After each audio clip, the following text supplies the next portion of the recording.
Hello team, welcome back to the Perform Compete podcast. Back in the studio today with Ant Haynes. Ant, welcome. Thank you very much. We are here to talk about the CrossFit Open, folks. Stage 1 and Stage 2 is behind us. The only thing left on the calendar now is Masters qualifiers, Teams qualifiers, and then of course semi-finals and finals. Masters, teams, Teams.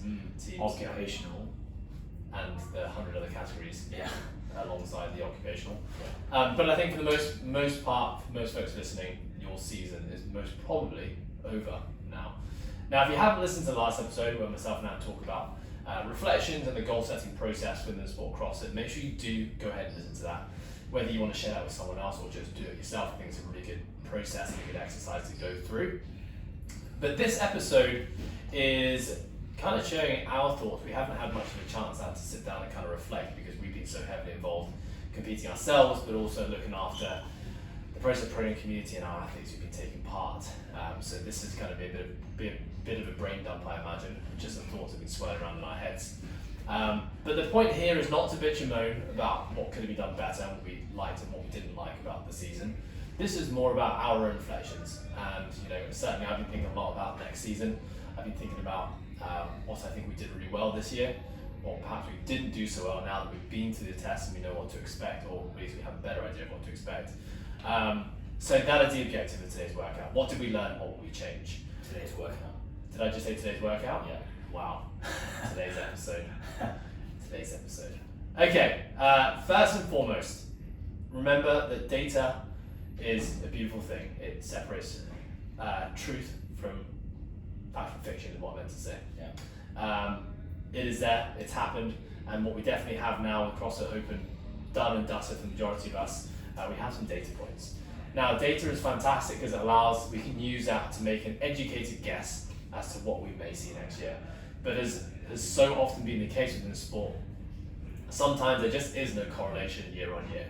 And so I guess it's kind of our job as coaches to take what we've done this year and of course what we've seen in preceding years and to use that to inform what we might see next year. Now that's all we can really do because it's a guessing game. Our guess is as good as yours. What we do know now is that there are probably going to be 2 stages next year. There's going to be a stage 1 which is going to have at least 3 workouts. Shortly after, the top 10% progressing to a week 2 competition, stage 2 competition, which is going to have at least 5 tests condensed over a short period of time, and then the season rolls on from there. So assuming that all stays the same, we'll use that as the basis of today's episode. Yeah. Firstly, Ant, I should say well done on making it through to the semi-finals. How was your stage 2 experience? Stage 2 was very different to stage 1 for me. I found in stage 1 I had been kind of battling injuries here and there, and I've never checked out of what I need to do. The goal has always still been there, but I guess I kind of felt almost like a little bit sorry for myself when I was going into it, and I just kind of had to accept over the 3 weeks of stage 1 that was just how it's going to be.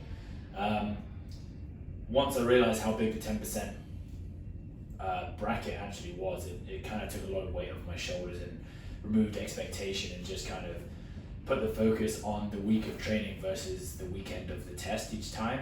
So each one was done pretty much once, apart from the first one, which I screwed up the standard every single time, apart from the third go on it. Other ones we only done once, which I've never really done the Open before. So that was nice to just do a single test as I went through it, and that kind of allowed me to manage my injuries a bit more. So when I got to stage 2, I actually felt a lot better. My body felt good. Small things. I had like a niggling wrist injury that kind of disappeared over the 3 weeks of the Open just because I hadn't been bashing on it. Things like the squat clean, for example, in 21.4, I didn't do a squat clean just to try and manage the knee and try and manage the wrist a bit more, and just kept it power. And then when I looked at the results, it actually was by far and away enough to get through the 10%. So it kind of validated the reason to take it a little bit easier. So happy with that. But the stage 2 definitely felt more fired up mentally, felt more ready physically in terms of just body getting ready. And yeah, I had a really good time. I think it was awesome that we had so many people within our doors here at Coastal Fitness and online with the process programming, being able to throw down and being able to experience the competition again. Although a lot of us did it over different countries and different times, everyone's still kind of supporting each other, trying to find out scores, trying to find out tactics and strategies and stuff. And it was a really good fun weekend to bring everyone back together and kind of feel what everyone loves and knows about CrossFit. Yeah, I mean, you ended up having a really good showing in stage 2, finishing 12th out of the qualifying 30. Were you confident in stage 2 that you were going to make it through? I'll be honest, when I saw like the 4 rep max front squat and then the pistol workout, I was very nervous. And also the high box jump overs, that's what kind of hurt my knee a little bit with the box jump overs, even a 24 inch and 21.2. So I was really nervous going into that. But when I started warming up for the front squat on Friday morning, it was for us, and then I basically front squatted my PR for 3 reps and then missed the 4th one. But once I got that ball rolling, and then in that afternoon we went to do the pistols, I had a bit of an issue on my other side this time with the pistols, but the fact that I could do all that stuff pain-free, it was still very, very tentative and slow and kind of ginger going into it, but there wasn't pain when I was doing it. That immediately kind of set me up for a good weekend, I think. I think if that had been different, and I was going down to the front squat with pain and not able to hit the positions that I want to hit, and then having to really slow down the pistols, then that would have been a game changer in terms of my mental preparation. But no, I felt pretty good going into it, and I think the first day set me up for success for the rest of the weekend, which is cool. Were you surprised to finish 12th? Yeah, I thought I would have scraped through maybe, or not made it. I hadn't actually checked the leaderboard all of stage 1. I didn't even check it to know if I did top 10%, actually. I just kind of hoped. That was just like not a conscious decision not to check it. Every other year in the previous, I don't know why, but I used to always be like on the leaderboard. I would check every night because you don't compare yourself, but you still need to know what you need to know. Yeah, it's important to know. But yeah, for some reason I just didn't even check. And like I said, now reflecting back on it, that could be like one of those mental checkout portions of the first 3 weeks. After the first day, I didn't even check the scores either because we'd done 3 workouts and one of those workouts hadn't even been submitted yet. After day 2, I then checked the leaderboard and I was sitting in like 20 something, I think. And then after the 3rd day, I went up to 11th, sorry, and then I finished up in 12th. So yeah, happy with that. And I knew when I looked at the workouts, I knew that event 3 was going to be the workout that I'd have to perform well on. I performed well in 2019, was it? The wall row workout. So I knew that would be a decent workout for me. I knew I'd be able to go unbroken, I knew I'd be able to hold a high pace, and reflecting back again, I could have held a higher pace again. But again, I didn't really completely end myself, just in case I had to do event 5 again, which I did end up doing. That was the only one I repeated. But otherwise, yeah, it was a really, really fun weekend. Nice. Well, we'll finish up this episode by talking about what's coming up next, your prep and all that kind of stuff. But let's talk about stage 1. So let's talk about stage 1 firstly in terms of, we're not talking about the format, we all know the format now. 3 weeks versus 5. We know that we ended up having 4 tests because the 3rd test was a double barrel test. But let's talk about the kind of surprises perhaps this year. And I'll kick it off and say that my biggest surprise after the first 2 workouts was just the pure simplicity and barriers to entry for the first 2 workouts. The more and more I think about it, part of me says, well, it kind of makes sense because you've got the 2nd stage to really challenge the best athletes in the world, so why not make stage 1 a little bit more accessible and inclusive for everyone? Another part of me says, well, there's more divisions than ever before, the scale and the foundations this year. That, for me, created the opportunity to test a little bit more complexity at stage 1. Yeah. So I think kind of you can look at it both ways, or 2 ways. Another part of me thinks, I wonder if the tests this year were reflective of the year that we've all had, which is, a lot of us, because of COVID, haven't had gym access. A lot of us have done a lot of burpees, dumbbell snatches, double unders. Did the tests actually, were they selected to favour the fact that people would have a pretty unique opportunity in the open to express the capacity and the fitness that they developed over last year, and therefore in years going forward, might we see something very different, or might we see the same thing? What are your thoughts? Yeah, I agree. I think it was definitely a low barrier to entry in terms of the movement abilities, complexity. I think even with 21.4, the fact that they allowed you to normally say you had to squat and make it clean, or you had to make the squat and hang clean, but this time it was by choice. So again, it's easier and more inclusive for people that can't jerk, they can push press if they want. So totally agree with you there. The tests are all very similar time domain in terms of like, especially, when you're looking at like the elite people, it's kind of like an 8 to 12. When you're looking at your average Joes, you're looking at like 12 to 16 kind of minute time cap or finishing time. I think agree, like very simple, and I do think that it would probably stay towards the more simple side of things, because like you said, there is now an obvious, or seems to be an obvious 4-step process to get to the final stage, which gives Dave Castro in this situation plenty of chances to test the higher and deeper complexities and movements that you see in CrossFit. So I think the first one is, let's get as many people RXing as we can. I know, as we know, this is a podcast for something else later, but with CrossFit kind of falling off the face of the earth and having a bit of a crash and burn point and now rebuilding, I think that was probably one of their views as well, get as many people RXing and loving the sport again. I agree. And then, like you said, just being inclusive as much as possible. Yeah, I think it's a very big pivotal year for CrossFit. A lot of people will talk about this year probably for years and decades to come. Yeah. But I think there's a lot of trust to be brought back from the community. They had ambitions to have this be the biggest sign-up ever. It wasn't. It's actually compared to I think 2018, like the numbers of sign-ups are just pales in comparison. Yeah. Huge drop-offs. But I do think we're going to see some increases now going forward. And I think the inclusivity was a big contributing factor to that, the fact that people can partake in it. And I think at the end of the day, the goal of stage 1 is to get the top 10% to stage 2. And I don't think there's anyone who is worthy of being a stage 2 athlete who didn't make it. Yeah. So 10% is such a huge portion of people that you're right. I think it's going to now give them a really good chance to test all sorts of facets of fitness in that stage 1. So I think in years to come, we'll see the simplest of simple workouts, which is good because it's going to really force affiliates to have to go back to addressing the basics, which I think is kind of the theme of COVID in this year.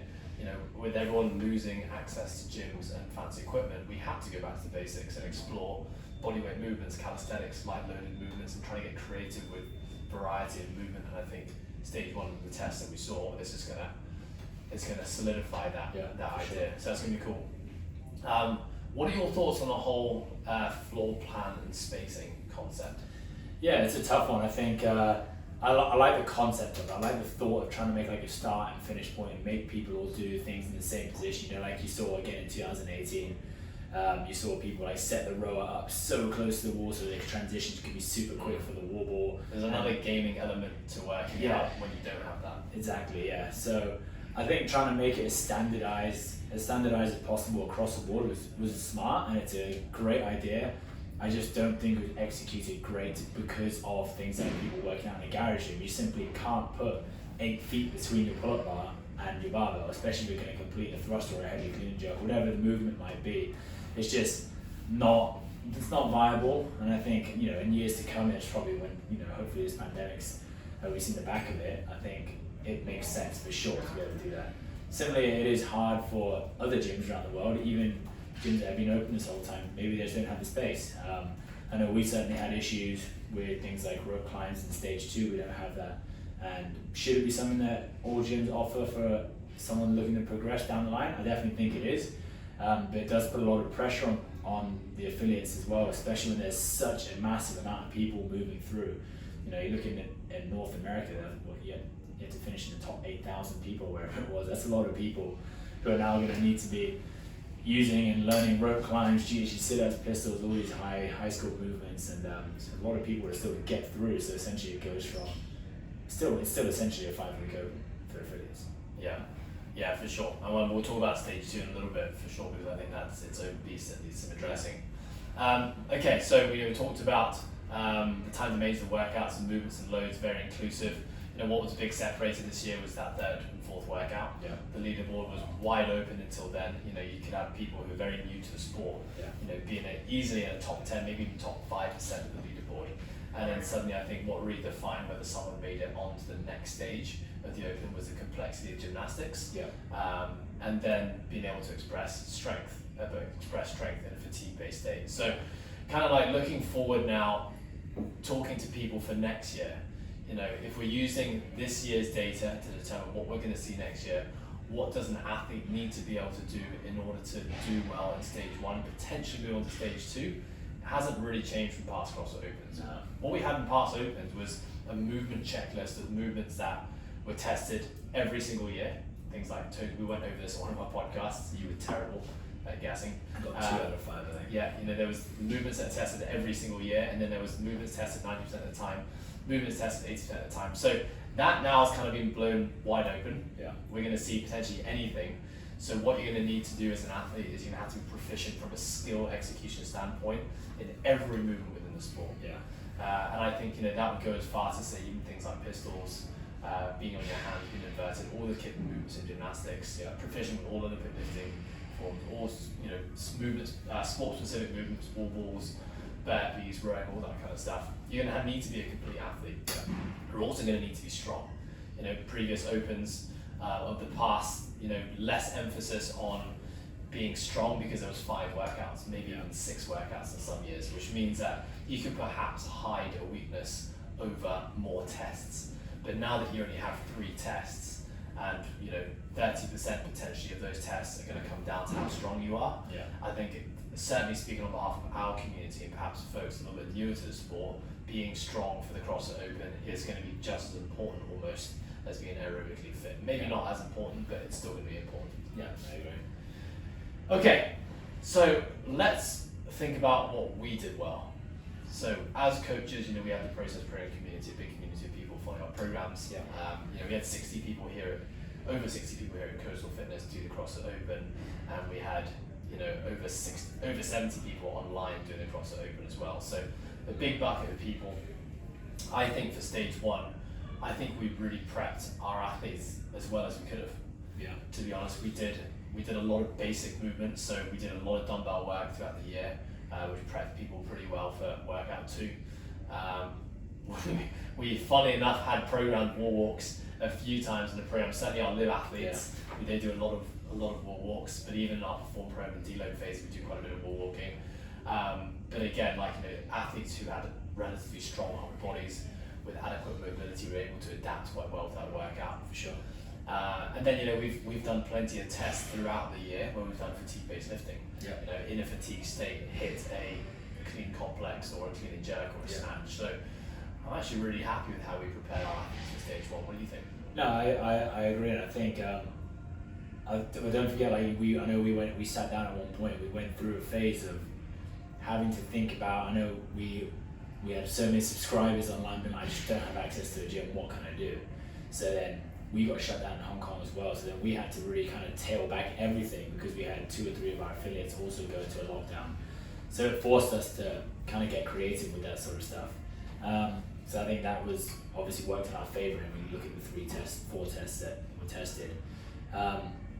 You mentioned the live guys doing wall walks and perform guys doing wall walks in a deload phase, but we also program a ton of handstand holding, which for sure carries over into stuff like wall walking, stacking the shoulders in the correct position and just being comfortable inverted. We always program double under skill work. How many people do that is questionable, but it's always programmed. The videos and the coaching tips are always there. And I think after this year, a lot of people are going to actually see the validity with people with efficient double unders, stage 1 and stage 2. There's over 300 reps tested in both of them. So, if you're looking to be serious with the sport, whether stage 1 or stage 2 athlete, it does make sense to be more efficient in those movements. And yeah, like you said, we, especially our perform compete guys, we definitely expose them to a variety of the kipping movements on a pull-up bar.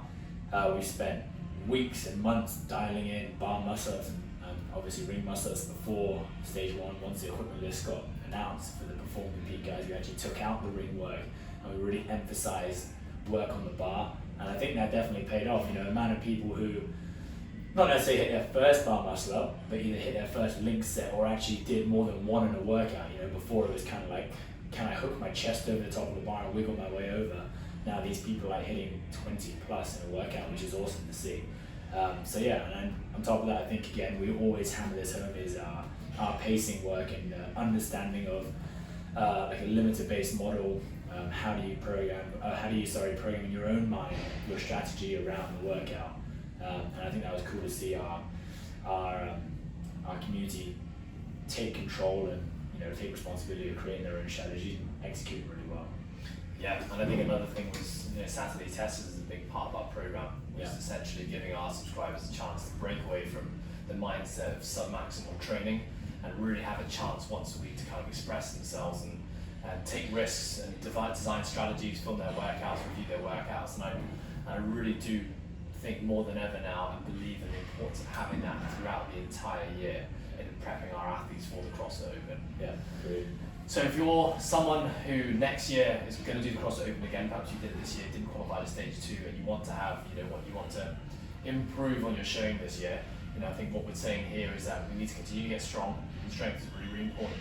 Not probably as important as developing a solid aerobic system, but most important, you've got to have a full, complete skill set. Yeah. If you don't have a full skill set, if you don't have things like your basic gymnastics down, if you don't have things like double unders down, then it's very unlikely you're going to progress onto stage 2. Yeah. Let's talk about stage 2. So I think firstly, the coolest thing here, well, I don't know if it's the coolest thing, but my first observation is that aside from double unders and burpee box jump overs, essentially the tests for stage 1 and 2 were done as a chunk, as one big piece. Yeah. So what I mean by that is that we didn't actually see a lot of the movements that we had in stage 1 coming to stage 2. So what that gives us, if we're thinking about next year, is potentially after stage 1 having a little bit more foresight as to what we might potentially see in stage 2 by just looking at the tests and movements we've had in stage 1. Similarly, we had equipment lists this year.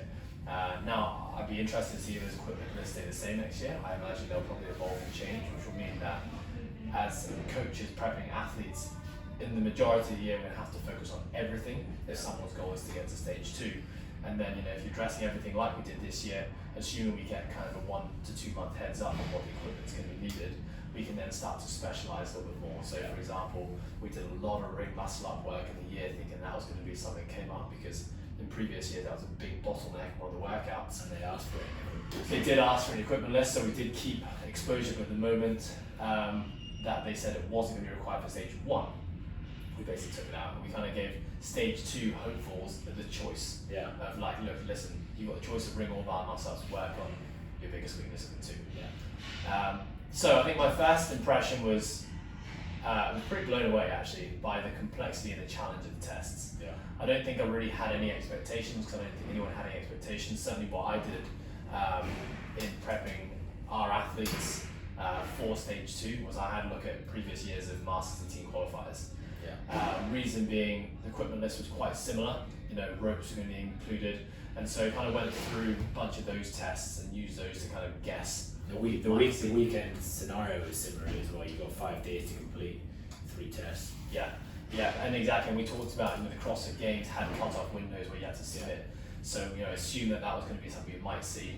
But then actually, when the test came out, I would say quite different from what we see in Masters Teams qualifiers. I would say Masters Team qualifiers in the years definitely test a lot of kind of short end work. A lot of short couplets, couplets and triplets. But we saw a lot of complexity, and I don't think I've ever seen that volume of pistols and GHCs ever preempt in any workout, not even in CrossFit Games. So I think that workout certainly caught people by surprise. 185 pound snatch at the regional level is a must-have. But when you think in the top 10% of the world, and you just talked about how many people that actually is, probably wouldn't have thought that would be one of the first workouts. So the first thing I think is, well, if stage 1 was all about inclusivity and getting everyone to take part to maybe help with the buy-in for the sport and build on next year, stage 2 is a big fuck you. If you're not good enough, you shouldn't be here. What are your thoughts? I think it's the right direction though. I think like you said just before we started here, it's almost like regionals and past where the complexity really goes up, the loading really goes up as well. And athletes are expected to be able to express their fitness with those loads and that complexity. And if you don't have it, then you don't move on to the next stage. And I think although it's quite scary and very daunting for people who are like, oh shit, this is amazing, I just ended up in the top 10%. Holy fuck, I've never done a GHD sit-up before. Now I've got to do 180 of them. Like, that's quite scary. And especially for us as coaches, you almost feel like you've let your athlete down. They're like, oh shit, like we haven't prepared him for this, or we've done such minimal work on that because we just had no idea. And it's always a guess. Who knows? GHD sit-ups might be in stage 1 if the equipment list says it next year. I guarantee that the whole CrossFit circle is going to be bloody good at GHD sit-ups by then. But I think for us, the fact that stage 2 was such a complex set of tests, but also with the fact that so many people got through, now you're people who are average Joes who have always been looking from the outside in and being like, oh, just would love to have the chance at something like a regionals one day. Now like these, there's hundreds and thousands of people around the world who have now just got the chance to experience a regional style workout, and they've literally had to put their body through the ringer. They've probably never done a double session in their life. They've probably never done more than 50 pistols, outside of an isolated setting for quality.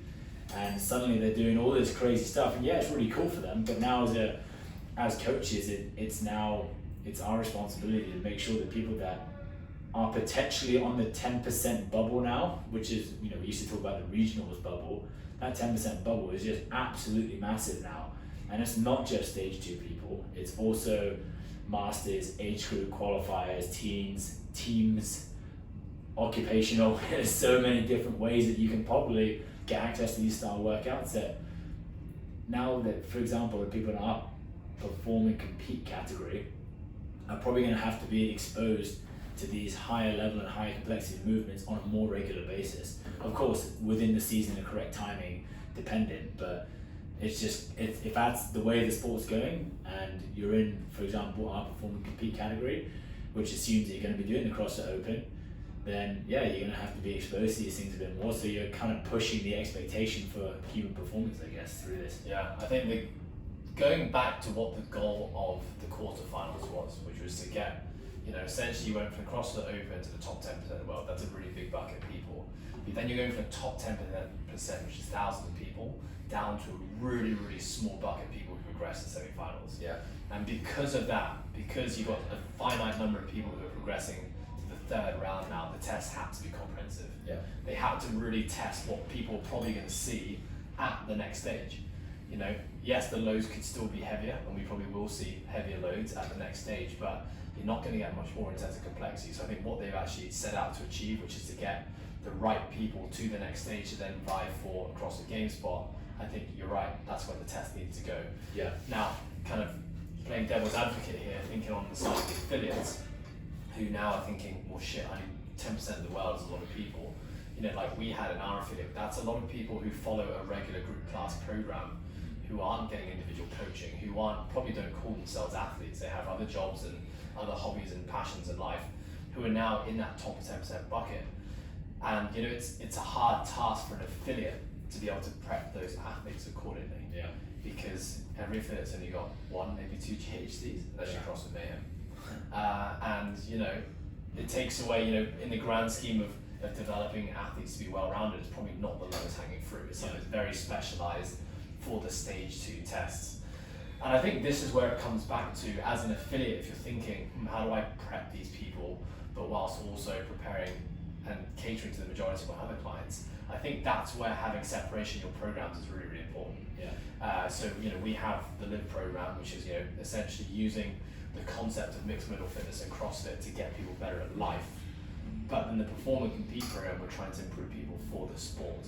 So the moment you sign up for the Perform and Compete program, you are accepting the risk of injury and accepting that this is a pursuit, not necessarily just for health, but actually you're pursuing a sport now. Yeah. And therefore, as coaches, we need to also acknowledge that we're trying to get people better at the sport. If the sport is changing, the training methodology used to get you to the sport and to allow you to excel have to change. Yeah. Now, I think by making it 10% of the world, you're going to have for a while now a real mixed bag of people who qualify who don't really want to be there, Yeah. and people who qualify who do really want to be there, whose ambition has been to get there. And I think just by going for such a huge bucket, then having such a comprehensive set of tests and narrowing it down to stage 3, you're probably not going to get massive buy-in. Yeah. And I'd love to see the stats on how many people qualified to stage 2 Didn't versus pay the $50 didn't pay the $50 and actually do the tests. Yeah. And I think that's a question CrossFit will have to ask if that is the ambition, if that's what they want to achieve. Perhaps that 10% maybe gets whittled down to something like a 5%, where you're still going to get a pretty big bucket of people progressing through, that people who are a little bit more capable of actually expressing themselves in the test, therefore you get more sign-ups. Now, you know, again, flipping it back on the other side of the scale, how many people now who progressed to stage 2, who did the workouts to the best of their ability, perhaps there were tests that they just couldn't do. For example, test 5, the snatch was just maybe way over the 1 rep max. Yeah. But how many people are now going to feel motivated and inspired to want to take their training to another level and really push and see what they can achieve with the sport? Yeah, for sure. I think it's like you said, it opens up like another door of opportunity to people. I think a lot of people will still be like, you know what, that's actually not for me after they saw this set of tests this year, but I don't want to do that. In which case, you know, even if they do qualify, like you said, maybe just that stage 1 is the end of their open, the end of their season as such, and they just enjoyed the 3 weeks of test and they want to go back into training. But then you'll also see a lot of other people who kind of like their eyes will light up about, wow, now I actually had the chance to do this cool stuff, which I've never really had the chance to. I've only done CrossFit for 1 year and I was at the 12% mark.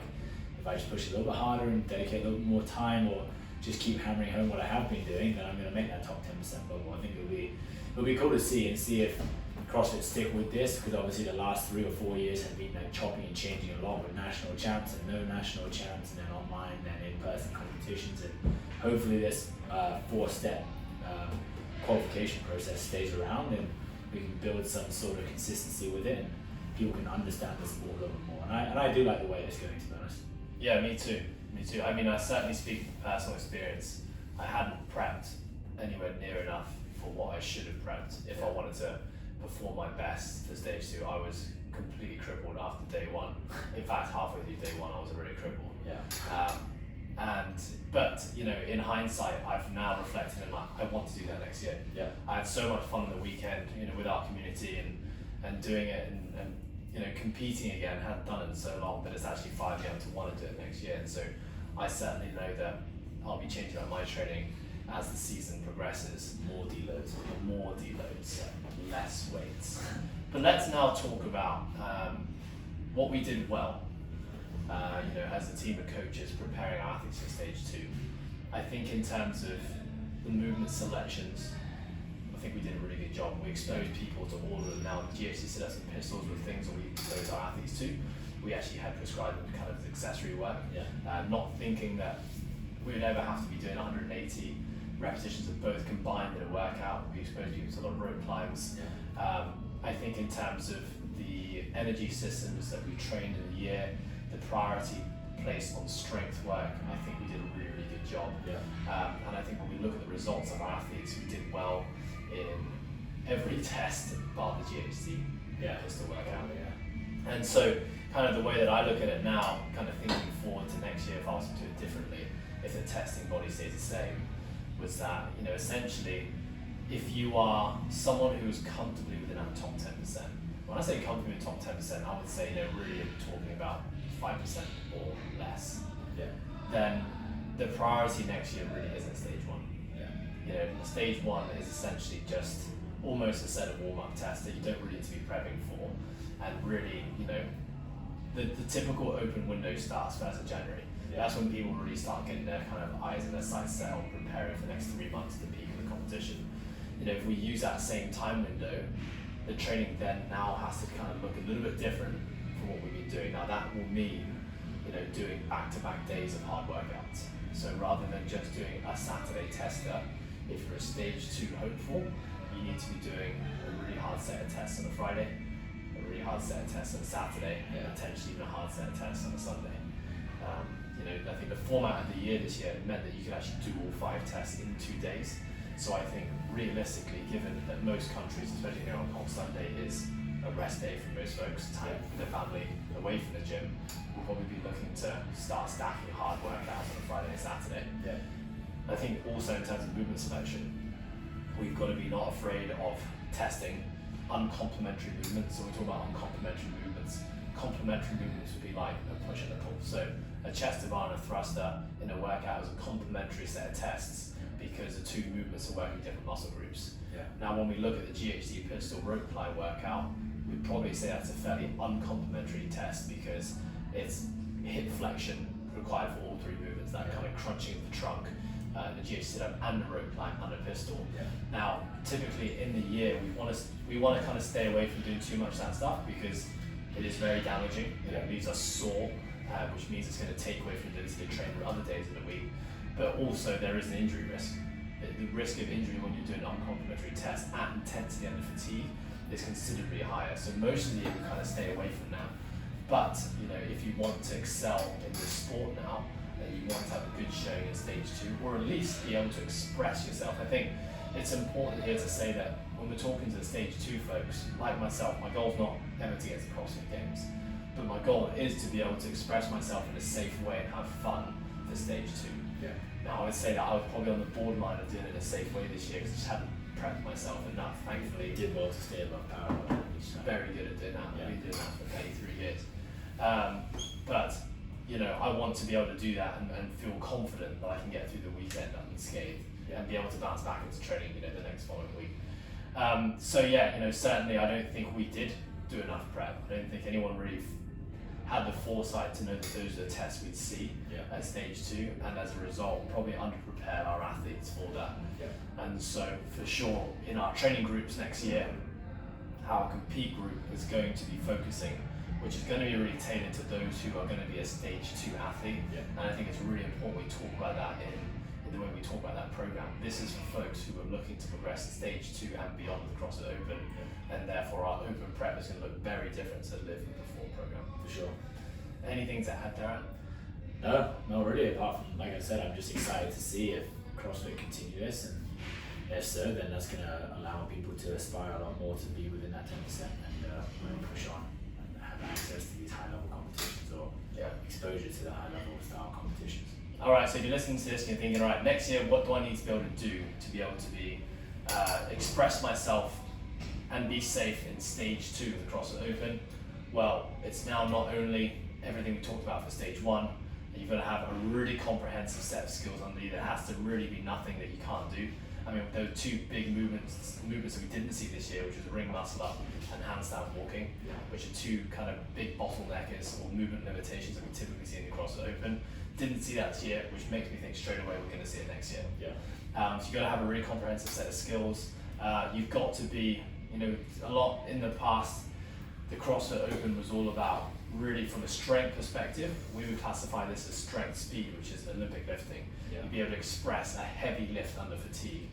Now stage 2 is also testing absolute strength. Absolute strength is when we're doing kind of like heavy, slow grinding movements like a squat or a bench press or a deadlift or a strict press overhead. So if you want to be a solid stage 2 athlete, you've got to not only have and possess the ability to express heavy loads of lifting, you've got to also be able to express heavy loads with your strength work and absolute strength. So that means your season is going to be pretty much balanced for a lot of the year. We'll go into a bit more kind of craziness, a bit more CrossFit as the season gets closer, but you can't really be avoiding your strength work as the season gets closer or even as the season starts. Okay, so if you just finished stage 2 of the CrossFit Open or stage 1, what should your training look like now? Leg press, leg extensions, hamstring curls, quick as I did today, which is fantastic. No, I think we obviously touched on this in our previous couple of podcasts. You got to reflect and see where your weaknesses lie, where your strengths lie, what's the lowest hanging fruit. There are things you can start to pick off easily at the beginning of the season. Double under skill proficiency, for example. Nothing that's going to damage you too much, but it's something you can practice in isolation on a regular basis. If it's something like you can't stack your arms efficiently overhead in the wall, which is why you were just terrible at workout and couldn't get past around the 12 or 15, then maybe you got to take a bit of time out and actually work on positions. If you're a stage 2 athlete and your front squat let you down massively and you're in the top 100 in your region for all the workouts, and suddenly you look at your front squat score and your test 5 score, which are the heavier lifts, and suddenly you're like in the 500, 800s, then you probably got some pretty serious strength work you need to do over the next year. I think you've got to reflect first, look at the set of 9 tests, I guess it was 5 tests in stage 2 and 4 in the first one, find your lowest hanging fruit from there and go about methodically picking it apart and prioritizing the lowest hanging fruit and then move forward from there. Nice.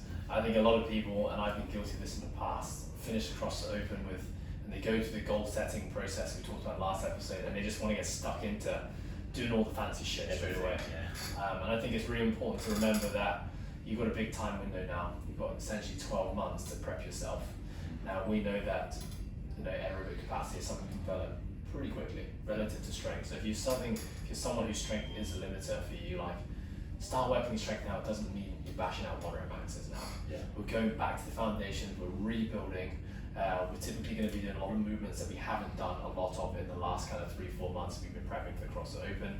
We're redeveloping structural balance. We're addressing injuries and niggles.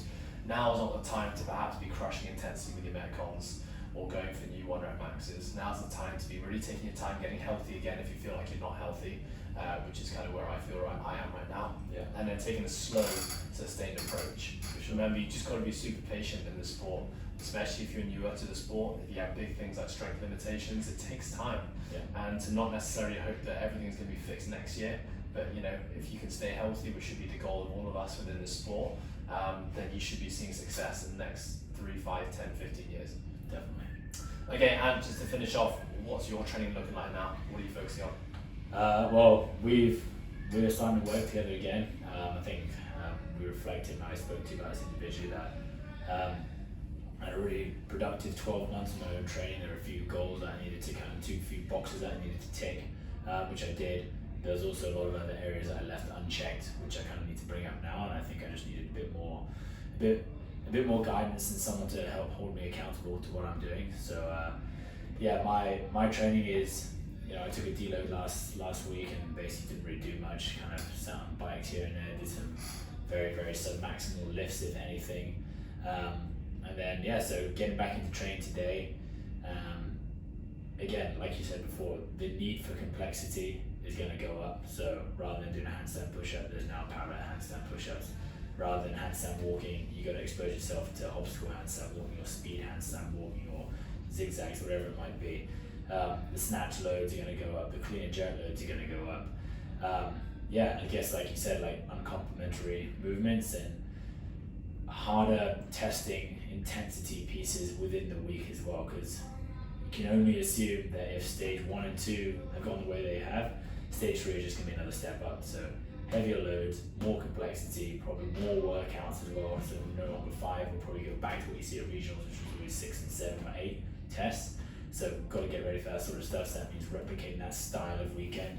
Not necessarily right now, because it's still 7 to 8 weeks away from that, but being able to at least back up that volume of intensity, which I've always been decent at, but it's still a skill that you got to hone in as you get towards competition. Yeah, I'm really looking forward to working with you again, especially at this point in the season. This is where I get really excited, kind of as you prep peaking and prepping athletes for competition. So actually, I'll be working with both yourself and one of my other athletes, Carlos, has taken the last spot unofficially in America. So North America, sorry. So we'll have 2 representatives of process programming going to the next stage now, which is awesome. Just a kind of quick one on how we're structuring ANTS training right now for those who are interested.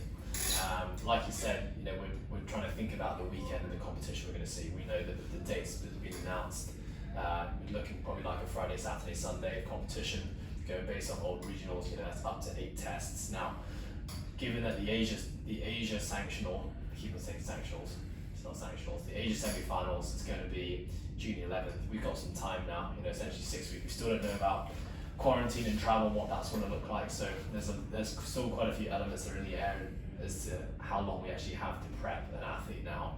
But how we're kind of stacking it is that we're stacking Friday, Saturday, and Sunday to be hard training days. We're going back-to-back workouts multiple times in a day. Potentially seeing movements, same movements pop up over those 3 days, same movement patterns pop up, and bringing intensity to those 3 sessions. So, Ant's going to be on a 5-day training split, probably within 1 or 2 active recovery days in there as well. We're certainly keeping the other 2 training days that are not on the Friday, Saturday, Sunday will be a little bit lower in intensity. We'll still be focusing on his priorities, things he needs to touch on. Maybe that's more in like a non-fatigue based setting, or it's kind of strength training, or it's skill work. And then making sure that each week when the Friday rolls around, he's ready to execute with intensity. And so that means like the volume is, we're not doing any more jump volume, we're not doing stuff that isn't going to move him forward to be able to compete on the weekend. things like accessory bodybuilding and stuff, we've done a lot of that in the year, is less valid now. Yeah. Now we've only got those 5 days in a week, 2 to 3 times a day. You've got to be making sure that everything you do in those sessions is going to move the needle forward towards competing at semi-finals. So you've got to be much more selective with your volume, much more selective with your intensity. Got to know when to push it, when not to push it. I think that's a really important part for any athlete for this next stage. Sometimes when you have your sights set on competition, you feel that you just got to bring 100% every single day. And whilst that's true and that's important, like, the last thing you want to do is overcook yourself before the competition rolls around. So, we had a talk about it, which was, and to take a bit more control with self-regulation. And, if something is down on paper that he should be doing, but it just doesn't feel like he can bring that intensity for the day, make an adjustment, change up movement, change up the intensity, make it something that's appropriate so we can, keep on ticking along as we go forward. Yeah. And also doesn't mean that the weekend workouts are all out right now. Yeah. We're still taking a bit more of a training scenario on the weekend sessions right now. And as we kind of move forward a little bit closer to competition, those will start to look like simulation style weekends, where we're really trying to create a competitive environment with a warm up, with a kind of restricted warm up area, strict start times, lanes, moving the chest piece type thing. All those kind of things will come in a little bit closer to competition. But yeah, it's going to be really exciting, and I can't wait to see you compete at the next stage. All right, folks. Well, there you have it. Our reflections of stage 1 and stage 2 of the CrossFit Open. If you did sign up to the Open this year and you did it, well done you for putting yourself out there. I'm sure you learned a ton, and I hope you've got something out of these podcasts where we've reflected on it. We still do have the Masters and Teens coming up, the age group qualifiers. We have a bunch of athletes who are competing in those, and myself and Anne will both be quite heavily involved in prepping our athletes. We've created a Masters program just for those guys to peak for this competition. So really looking forward to seeing how they get on. If you are a Masters athlete and you're listening to this, we're going to be getting out strategy videos when the workouts come out, just like we did for stage 1 and stage 2. So stay tuned for those. Otherwise, hope you're all enjoying your new season, getting stuck into training, recovering hard, resting hard if you need it, and we'll see you back here next week. See ya. Nice, that was good. Thank you. Thanks, Anne. Ears were hurting for this fucking rib. What? Rib feels like I need to crack it or something. Oh!